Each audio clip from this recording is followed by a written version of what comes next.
Hey friends, Leigh Brown here. Welcome back to My Kitchen, My Rules. And today we're going to fix something that's a totally amazing Southern supper. You can use it for a side dish. If you're from up north, you're probably going to fall out when I show you the ingredients for making really good pinto beans. But just try to be cool, people. Be cool. So if you're going to make really good pinto beans, it's not a quick process, all right? So what we have done here is I have soaked my beans overnight. So you get your bag of dried pinto beans. A 1 pound bag is sufficient. I did 2 pounds because I'm feeding a mess of people. And cover it in water and you let it sit overnight. So see all the bubbles that happen? That's normal. That's the gas coming out of your beans, frankly. So you let it sit overnight on the stove.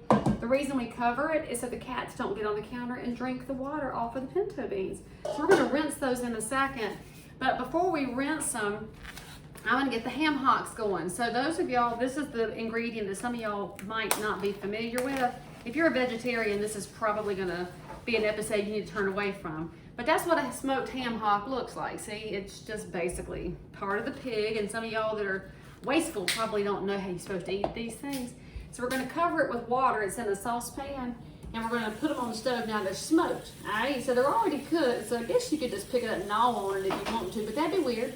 My granddaddy would have, but I would not do that. He also ate lots of things nobody should eat, like turnips straight out of the ground. You know, I still don't know how he did that with no teeth, but you know, hey, more power to Mr. Wood for that kind of power. We're just covering up the ham hocks with water. We're gonna set them on a medium heat, and we're gonna cover it, medium, and to cover. Let that roll for about 20 minutes, and then we'll start to check it and see if when the ham starts to come off of the bone. And if you don't want to use ham hocks because you're horrified by the idea of using basically side meat and leftover parts, you can use country ham, you can use leftover honey baked hams after the holidays, you can use any kind of meat, but frankly making pinto beans without meat is a terrible mistake. So what we're going to do next is, by the way, you had to cook these, you had to soak the beans overnight. And now to cook it, we're gonna have to drain these things. We get some of this top water off. We'll get my colander. So this is a chance to use some of your other kitchen equipment, friends, that you don't use all the time. Get my colander out, we're gonna rinse them. This has to cook for about an hour and a half. And so this is not your last minute 5-second supper to make, but it is one of the cheapest, most filling things you can make for your family, because beans are of course a great source of protein. The ham is the great source of flavor. Now I'll give y'all a couple of other additions you're going to put in there to make it really good. I'm going to make it with a pan of cornbread, which y'all have already seen that episode. Now you know how to make good Southern skillet cornbread, and that's your supper. See, so you have this big mess going on. And it feeds a bazillion people. It's also really good to take to parties, to take to the family reunion, take to the church. Everybody likes it. So you can tune back in here in a minute. I'll show y'all some more of the steps, but it's pretty easy, low key, just takes forever. Okay, so if you could smell my kitchen right now, you'd know why ham hocks are your friends, because it smells amazing. So I'm gonna take my pot, I took my stock pot here of beans that soaked overnight after I rinsed them. We're just gonna dump in all of the water that was covering the ham hocks and the ham hocks in, because that water tastes good, y'all. Don't forget that your flavoring sometimes comes out of your water. I forgot to move my flour from earlier. So anyway, we're gonna take this, put it on the stove at medium heat, and let it sit for about an hour. And you can check on it every now and then a little bit. After, I don't know, after about half an hour, I'm gonna add some kosher salt, I'm gonna add some pepper, might add a little bit of oregano. I don't really know what all seasonings I'll add, probably some Texas Pete. I'll check in with y'all in a minute. I'm gonna look through the cupboard and decide what I'm adding, because this is the fun of My Kitchen, My Rules. Things like pinto beans, friends, you can shake and bake and do all kinds of fun things with it, and it's pretty much always good. So I'll see you here in about a half an hour. Okay, now we got a good boil going with our pinto beans. They've been on for about half an hour, and I have settled on a seasoning mix for the purposes of our video. So we'll start with some Texas Pete dust. I've shown y'all this before. You know Texas Pete is from Winston-Salem, North Carolina, and they don't pay me anything, but they totally should. And I'm just gonna put in about, well, it's kind of chunky there. I gotta add some rice to it. Y'all know you add rice to things to keep them from clumping up.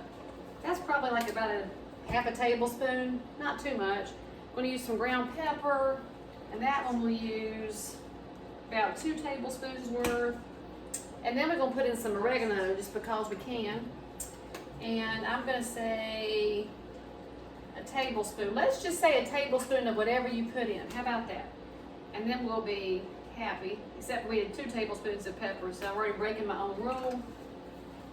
And then I also decided to put some thyme in, because you know thyme kind of goes with oregano. And then you can sing Scarborough Fair if you are a reformed hippie or somebody who likes hippie music. So we'll put in some, I'm using thyme leaves by the way, because I like the flavor better than the regular ground thyme. And we're going to put in some kosher salt, about, I'm going to think, about 2 teaspoons worth, just because the ham hocks are fairly well, so they're going to bring in some of the sodium. When you check it, by the way, at the halfway mark, make sure that you still have enough liquid to cover the top of the beans and the ham hocks. And my moisture level's a little bit on the lower side, so I'm going to add in a little water, and then we're going to have about 30 more minutes. You're going to cook the pinto beans until they're cooked, which means not all the way mushy, because I like mine to have a little bit of tooth to them, so not a heck ton, but you need to have a little bit of something to them. But they don't want to be hard as a rock, because then nobody's going to eat them. I think I added about 16 ounces of water to cover them back up. So we'll see y'all in 30 minutes or thereabouts and see if they're about ready. Okay, so it's been 30 more minutes, and now what you need to do is pull your ham hocks out. And when you pull your ham hock out, you're going to cut the meat off the bone. So you'll see on the ham hock, you're going to have a bone, you're going to have a little bit of gristle and fat and skin, and then there's some real tasty meat in here. So cut that out. And then after you cut out your little bits of meat here, and yes, when you're the chef, you get a taste test as you go. We're going to toss it back in so you have some flavoring in with your pinto beans. Let that go for about 10 more minutes, and that's going to be good to go. It's kind of like soup. Throw it in a bowl, eat it with some cornbread. Amazing supper. Subscribe for more. I'll see y'all next time.